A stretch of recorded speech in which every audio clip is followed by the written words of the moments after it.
நலாஸ் நாட்டு சர்க்கரை நலமுடன் வாழ நலாஸ் இந்தியாவிலேயே நாட்டு சர்க்கரைக்கு ISI முத்திரை மற்றும் அக்மார்க் அங்கீகாரம் பெற்ற ஒரே நிறுவனம். தொடர்புக்கு 9047045000. 67 மீண்டும் வரலாறு திரும்பும் சொல்லிட்டு ஒரு கொஸ்டினை அகைன் அண்ட் அகைன் ரிப்பீட்டடாகவே சொல்லிகிட்டே இருக்காங்க சார். அதை பற்றின உங்களுடைய கருத்து என்ன சார்? சார், வரலாறு தானாக தான் திரும்பணுமே ஒழிய ஒருத்தர்னால திருத்தியெல்லாம் முடியாது. அதெல்லாம் ரொம்ப கஷ்டம். எங்கள் பொன்மலை செம்மல் 77 முதலமைச்சராக வராரு. ஆனால் அதுக்கு முன்னாடி அவரோட அரசியல் பயணம் 1954 ஆரம்பிச்சுது. தன்னுடைய திரைப்படங்கள் மூலமாக திராவிட கொள்கையில் பட்டி தொட்டியெல்லாம் கொண்டு போய் சேர்த்தவர். உதயசூரியன்கிற சிம்பிள் கொண்டு போய் பட்டி தொட்டி ஃபுல்லாக சேர்த்ததுக்கூடிய முழு முதல் காரணமே எங்கள் புரட்சி தலைவர் தான். பேரறிஞர் அண்ணாவே சொல்லுவார், ராமச்சந்திரா உன் ஒற்றை முகத்தை காட்டு, அதற்கு விழும் 30 லட்சம் ஓட்டும்பர். அந்தளவுக்கு அதற்கு பிரகாரம் பின்னாடி முதுகில் குத்தப்பட்டதுனால தான் கட்சியை தொடங்கி உண்மையான திராவிட இயக்கத்தில் இருக்கக்கூடிய அனைத்து முன்னணி தலைவர்களும் எங்கள் பொன்மலை செல்வரோடு சேர்ந்து அப்புறம் முதலமைச்சர் ஆன பிறகு அவருடைய காலம் வரைக்கும் அவர் தான் முதலமைச்சர். இது வரலாறு. புரட்சி தலைவி அம்மாவுக்கு இது மாதிரி ஒரு வரலாறு இருக்குது. எடுத்த உடனே வந்துடல, அவர்களுக்கு ஒரு நீண்ட நெடிய பயணம் இருக்குது. அதுக்கப்புறம் 1984 தான் கொள்கை பரப்பு செல்லுங்கிற டைட்டிலே கிடைக்குது. ஆனால் அதுக்கு முன்னாடி திராவிட இயக்கத்தில் இணைஞ்சு அஇஅதிமுகங்கிற இயக்கத்தில் இணைஞ்சு பயணிச்சிருக்கிறாங்க அவங்க. அதனால் இது ஃபாஸ்ட் ஃபுட் காலம் கிடையாது. எடுத்த உடனே நான் இன்றைக்கி வந்துட்டேன், அடுத்த தேர்தலில் முதலமைச்சர், அதெல்லாம் வாய்ப்புகளே கிடையாது. கட்டமைப்பு ஒன்று. அதனால் 67 வரலாறு என்னென்னு நல்லா தெரிஞ்சுங்க. 67 வரலாறு தேசிய கட்சியை வீழ்த்திய இடம். அது தமிழகத்தில் ஒரு மிகப்பெரிய சரித்திரம். அந்த சரித்திரம் சாதனைக்கான முழு முதல் காரணம் எங்கள் புரட்சி தலைவர். அவரால் மட்டும்தான் அதனால் முடிஞ்சுது. 77 வரலாறுக்கு காரணம் உண்மையான திராவிட இயக்கம், உண்மையான திராவிடத்தின் முகம் புரட்சி தலைவர் அப்படின்னு மக்கள் அங்கீகாரம் இருந்ததுனால 77 வரலாறு. இது மாதிரி இப்போதைக்கு இருக்கிற சூழ்நிலைக்கு இந்த திராவிட இயக்கங்கள் தமிழகத்திற்கு தேவையற்றதாக விட்டது, இவங்களை வெளியே அனுப்பணும் அப்படிங்கிறது மக்களோட குரலாக இருக்கா? கிடையாது. இது ஒரு புதுசாக கட்சி ஆரம்பிச்சரோட முழக்கமாக இருக்கா? கிடையாது. அதை வச்சு தான் களம் கண்டுறாங்களா? கிடையாது. தமிழன் நலன் சொல்கிறாங்களா? சொல்லுங்கள். எதா இருந்தாலும் திராவிட இயக்கங்கள் செய்த சாதனையை மீறி இந்த தமிழ்நாட்டிற்கு ஒன்று தேவைப்படுகிறதுன்னு ஒரு களம் இருக்காங்கன்னா கிடையாதுங்க. இந்த களம் கிடையாது. 67 காங்கிரஸ் திராவிட இயக்கமாக இருக்கக்கூடிய நம்ம திராவிடத்துக்கு தேவையில்லைங்கிற ஒரு முடிவு வந்ததுனால மக்கள் முடிவு கொடுத்தாங்க. அது மாதிரி இப்போ வரக்கூடிய 2020 மக்கள் முடிவு என்னவாக இருக்க போகிறது? நான் மாற்றாக வருகிறேன்னு விஜய் வந்தாலும் சரி, நான் உங்களுக்கு மாற்றத்தை தரப்போகிறேன், ஏற்றத்தை தரப்போகிறேன்னா அது என்ன பண்ண போகிறோன்னு இது வரைக்கும் வாயை திறந்தால் தானே தெரியும். வரலாறு திரும்புங்கிறது எல்லாருக்குமே தெரியும், ஹிஸ்ட்ரி ரிப்பீட்ஸ் அப்படிங்கிறது. ஆனால் அதை செய்யக்கூடிய இடத்தில் செய்யக்கூடிய வல்லமையும் திறனும் விஜயிடம் இருக்கிறதா அப்படிங்கிற கேள்வி தானே வரும். அப்படி ஒரு கேள்வி வரும்போது கண்டிப்பாக இல்லைங்கிற பதில் தான் வரும். இதுதான் உண்மை, இதுதான் கலை யதார்த்தம்.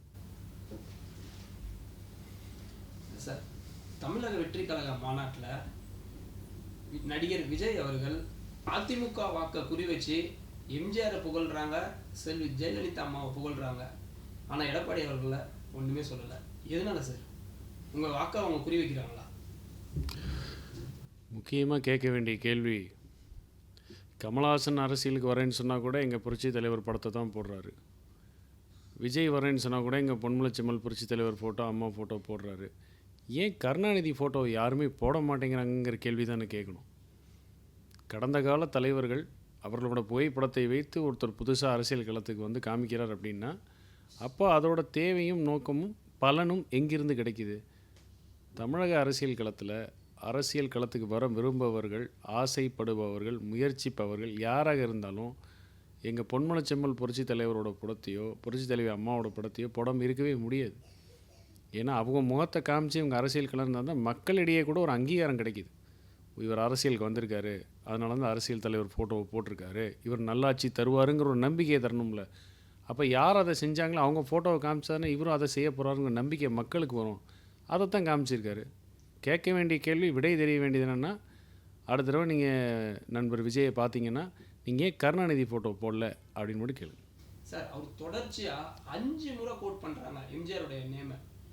கண்டினியூஸாக எம்ஜிஆருடைய நேமை கோட் பண்ணுறதுக்கான காரணம் என்ன சார்? அதிமுகவுடைய வாக்குகளை குறி வைக்கிறாங்களா, இல்லை பிளவுபட்டு இருக்குன்னு விஜய் நினைக்கிறாரா? சார், எம்ஜிஆர் ஒரு சரித்திரம் சார், ஒரு யுகத்தின் அவதாரம் புரட்சி தலைவர். ஒரு யுகத்துலேயும் மக்களை காப்பாற்றுவதற்கு ஒரு அவதாரம் வருங்கிற மாதிரி சுதந்திரம் அடைந்ததுக்கப்புறம் தமிழகத்திற்கு கிடைத்த ஒரு யுக புருஷர் அவர், ஒரு அவதாரம் அவர். அதனால் அவரோட சாதனைகள், அவர் மக்கள் நல திட்டங்கள், மக்களோடு மக்களாக சாமானியர்களோடு எப்படி இருந்தாருங்கிறது ஒரு வரலாறு. அந்த வரலாறு இன்னொருத்தனால கண்டிப்பாக எழுதவே முடியாது. அதை பீட் பண்ணுறதுக்கான வாய்ப்புகளே கிடையாது.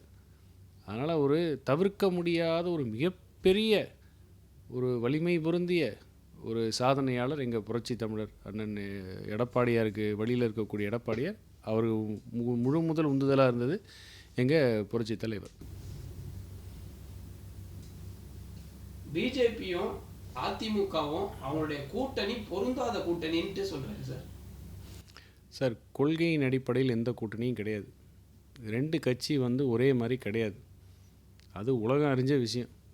கூட்டணி என்பது சந்தர்ப்பத்தின் என்ன இருக்குது, சேலஞ்ச் என்னவாக இருக்குது நம்ம முன்னாடி, அந்த சிச்சுவேஷனில் என்ன இருக்குது அப்படிங்கிற பொறுத்து அமையப்பெறுவது தான் கூட்டணி. ஒரு ஆப்பர்ச்சுனிட்டி இதை பேஸ் பண்ணுறது தான் கூட்டணிங்கிறது. அதனால் பொருந்தாத கூட்டணி, திருந்தாத கூட்டணி, வேலைக்காகாத கூட்டணிலாம் வயிற்றுச்சல் பிடிச்சவங்க சொல்லிட்டு போகிறாங்க. கூட்டணி அமைய பெற்றால் யாருடைய தலைமையில் அமைய பெறுகிறது, அவர்களுடைய பலம் என்ன, அது இந்த கூட்டணி கட்சி எவ்வாறு இன்னும் ஈடு கொடுக்க போகுது, என்ன பலம் சேர்க்க போகிறது, இந்த கூட சேர்ந்த கூட்டணி கட்சிகளுக்கு அந்த வலிமை பொருந்திய கட்சி என்ன செய்ய போகிறது, இது இந்த கணக்கு தான் ஒருமை ஒழிய பொருந்தாது திருந்தாது அப்படின்லாம் வயிற்றுச்சலில் பிடிச்சவங்க பேசுகிறதுல பயத்தில் வளர்றதுன்னு அர்த்தம். அவ்வளோதான். 2026 சட்டமன்ற தேர்தல் டிவிகேக்கும் திமுகக்கும் தான் போட்டி, இங்கே வேற எந்த கட்சிக்குமே போட்டி கிடையாதுன்ட்டு ஒரு அரசியல் மேடையில் பேசுகிறாரு சார். இது எப்படி, என்ன மாதிரி ரியாக்ஷன்? வேறு என்ன பேசணும்னு எதிர்பார்க்குறீங்க? விஜய் அவர்கள் மேடையில் ஏறி போய் நின்று போட்டி அதிமுகவுக்கும் திமுகவுக்கும் தான், நம்ம தாவாக்கான்னு ஒரு கட்சி ஆரம்பித்தோம், நாம் வேடிக்கை பார்ப்போம் பேசுவார். நாளைக்கு யார் கட்சி ஆரம்பித்தாலும் தொண்டர்களை குசிப்படுத்துவதற்கு இல்லை தன்னுடைய ஒரு தலைவனாக நிலைநிறுவதற்கு இந்த டைலாக் சொல்லித்தாகணும். வேறு என்ன இருக்குது? வேறு வாய்ப்பு. நாளைக்கு டொனால்ட் ட்ரம்ப் கூட தமிழ்நாட்டில் ஒரு அரசியல் கட்சி ஆரம்பித்தா கூட என்ன சொல்ல போகிறாரு, இந்த டொனால்ட் ட்ரம்ப்புக்கும் முக ஸ்டாலினுக்கும் தான் போட்டியும் பேர். இது உலக நியதி, இது ஒரு இயற்கையான ஒரு விஷயம். இதில் போய் என்னத்தை பெருசாக யோசிக்கிறதுக்கு என்ன இருக்குது? தொண்டர்களை குசிப்படுத்துறதுக்கு சொல்கிறது ஒரு வாடிக்கையான ஒரு விஷயந்தான். ஒரு முறை சொன்னால் பரவாயில்ல சார், கோயம்புத்தூர் நடந்த பூத் கமிட்டி கூட்டத்திலையும் சொல்கிறாரு, இனிமேலும் சொல்லுவார். இல்லை, இனிமேலும் சொல்லுவார். எலெக்ஷன் வரைக்கும் சொல்லித்தான் ஆகணுங்கிற. அதுக்கு தானே அரசியல் கட்சின்னு ஒன்று ஆரம்பிச்சிருக்காரு. அரசியல் கட்சி ஆரம்பிச்சுட்டு அவர் கட்சி பேர் அவரே பெருமையாக பேசுனா வேறு யார் பேசுவா? என்ன அரசியல், ஒரு எலெக்ஷன் கூட இன்னும் ஃபேஸ் பண்ணல, என்ன ரிசல்ட்டு தெரியல, என்ன நிலவரம்னே தெரியாது. கட்சியை ஆரம்பிச்சிருக்காரு, பேர் அவர் தான் வச்சுருக்காரு. அப்போ அவர் அதை சொல்லித்தானே ஆகணும். கட்சியோட தலைவர் அதை சொல்லிட்டு அப்புறம் வேறு யார் சொல்லுவா? அப்புறம் எலெக்ஷன் வர வரைக்கும் அப்படி தான் சொல்லுவார். ஆனால் அதோட உண்மைத்தன்மை என்ன யதார்த்தம்னு சொல்லி சாமானியன் வரைக்கும் தெரியும். எதனால் சொல்கிறாங்கன்னு சொன்னதுனால அது உண்மையாயிருமா? அப்படி கிடையாது. இது நிர்பந்தம், வேறு வழி கிடையாது, சொல்லித்தான் ஆகணும். அவருடைய அப்போ முழுக்க அவருடைய தொண்டர்களை குஷிப்படுத்துறதுக்கு மட்டும்தான் அவர் சொன்னார்னு நினைக்கிறீங்க? வேறு எதுக்கு சொல்ல முடியும்? இது வரைக்கும் தேர்தல் களம் கண்டு இத்தனை சதவீத வாக்கு வங்கியில் எனக்கு என்னோடய கட்சியோட கட்டமைப்பு இவ்வாறு இருக்கிறது, இத்தனை தொண்டர்கள் இருக்கான்னு ஏதோ ஒரு நம்பர் அவரால் கொடுக்க முடியுமா? இல்லை அவரோட இயக்கம் என்ன தாக்கத்தை ஏற்படுத்தக்கூடிய இடத்துல வரலாறு படைத்திருக்குன்னு சொல்ல முடியுமா? முடியாதுல்ல. இப்போ தானே ஆரம்பிச்சிருக்காரு. ஒரு விஷயம், அடிப்படை விஷயம், தயவு செஞ்சு மக்களும் புரிஞ்சுக்கணும், நீங்களும் புரிஞ்சுக்கணும். தமிழக வெற்றி கழகம் என்பது இப்போ பிறந்திருக்கிற குழந்தை. இந்த குழந்தை பிறந்து இப்போ தான் உட்கார்ந்துருக்கு. இதுக்கப்புறம் அந்த குழந்தை தவள ஆரம்பிக்கணும், நடக்க ஆரம்பிக்கணும், ஓட ஆரம்பிக்கணும். அப்புறம் ஓடி போட்டியில் பங்கு பெற்று பரிசுகள்லாம் வாங்கணும். இப்போ தான் உட்காந்துருக்கிற குழந்தையை பார்த்து பார் எப்படி ஓடுது பார், வேகமாக ஓடுது பார், சாதனை படைச்சிருச்சு பார், ஃபஸ்ட் ப்ரைஸ் வாங்கிடுச்சு பாருன்னு யாரோ சொன்னான்னா அது ஒரு மிகைப்படுத்தல் தானே. அதனால் கலை யதார்த்தத்தை புரிஞ்சுக்கும். ஒரு பிறந்த குழந்தை இப்போ தான் உட்காந்துருக்குங்கிறதுக்கு அந்த உட்காந்ததுக்கான வாழ்த்து சொல்லுவோம். சரி, குழந்தை பிறந்துச்சு, பிறந்த ஒரு வருஷம் கழிச்சு இப்போ தான் குழந்தை உட்காந்துருக்குன்னு சொல்லி வாழ்த்து சொல்லுங்கள். ஒரு பிரம்மாண்டமான கூட்டம், ஒரு கட்டுக்கடங்காத கூட்டம், அவ்வளவு கூட்டம் சேர்ந்துருக்கு. இதை எப்படி சார் அதிமுக பார்க்குது? இல்லை இது உங்களுக்கு பெரிய சேலஞ்சஸாக இருக்குன்னு நினைக்கிறீங்க 2026? அது என்ன, யார் கட்சி ஆரம்பித்தாலும் அதிமுக தான் சேலஞ்சுங்கிற கேள்வி வருது. ஏன்னா அதிமுக தானே எதிர்கட்சியாக இருக்குது சார் இப்போ நம்மளுக்கு. அதனால அவங்களுக்கு தானே அது சேலஞ்சஸாக இருக்கும். அப்போ ஆளுங்கட்சிக்கு எந்த சேலஞ்சும் இல்லையா? இது என்ன அரசியலில் இருக்கிற, இது என்ன கேள்வின்னே புரிய மாட்டேங்குது சார். அவர் அதிகமாக கோட் பண்ணுறது அவர் பண்ணட்டும். இப்போ இங்கே ஒரு விஷயம் தெரிஞ்சுங்க, விஜய் எத்தனை முறை அரசியல் களத்தில் தேர்தலை சந்தித்து வெற்றி பெற்றிருக்கார் இது வரைக்கும்? ஒரு தேர்தலில் கூட இல்லை. எத்தனை தொண்டர்கள் இருக்கிறாங்க கட்சியில்? தெரியாது. அதில் எத்தனை கவுன்சிலர் இருக்காங்க, எத்தனை பேர் அரசியல் களத்தில் போட்டி போட்டிருக்காங்க இது வரைக்கும்? எந்த டேட்டாவும் இல்லை. கிடையாது. வந்ததில் அத்தனை பேர் உறுப்பினர் தானே? நேற்றுக்கு மீட்டிங் வந்தவங்க அத்தனை பேர் உறுப்பினரா? நேற்றுக்கு மாநாடுக்கு வந்து அத்தனை பேர் உறுப்பினர், கட்சியோட உறுப்பினரா? இல்லை, பொதுமக்கள் தானே. இப்போ வந்து அத்தனை பேர் உறுதியாக ஓட்டு போட போகிறாங்களா? இல்லை, எல்லாமே யூகத்தில் தான் ஓடும். இது இப்படித்தான் இதுவரைக்கும் அரசியல் களத்தில் அரசியல் கட்சி தூங்கணும் எல்லோரும் இப்படி தான் ஆரம்பிச்சிருக்காங்க. இந்த பயணம்தான். யாருமே பிறந்தவுடனே நேரவுடனே கவி பாடுறது கவிஞனாக மாறிட முடியாது. பிறந்தோடனே வாள் எடுத்துகிட்டு சண்டை போட முடியாது இல்லையா? அது அதுக்குன்னு ஒரு காலகட்டம், கால சூழ்நிலைக்கு ஏற்ற மாதிரி தான் வளர்ச்சி இருக்கும். அந்த வளர்ச்சியே புரியாமல் ஒரு திரை பிரபலம்ங்கிற ஒரே காரணத்துக்கு அவர் சொல்லிட்டாரு வந்துட்டாங்க, கூட்டம் வந்துருச்சு. இது கூட வரலன்னா அப்புறம் எதுக்கு அவர் கட்சி ஆரம்பிக்கிறாரு? ஒரு அடிப்படை கேள்வி இது வருமா வராதா? அடுத்த கேள்வி என்ன வரும்? வந்தவங்களுக்கெல்லாம் அவருடைய பேச்சு ஏற்புடையதாக இருந்ததா? மெசேஜ் அவரால் சொல்ல முடிஞ்சா அது தாக்கத்தை ஏற்படுத்தாதான்னு பேசினா அது ஒரு நியாயம் இருக்குது. கூட்டம் வருது, ஆமாம், கூட்டம் வருவதற்காகத்தான் அரசியல் கட்சி வச்சுருக்காரு, ஒரு தலைவர்னு ஒருத்தர் இருக்கார்.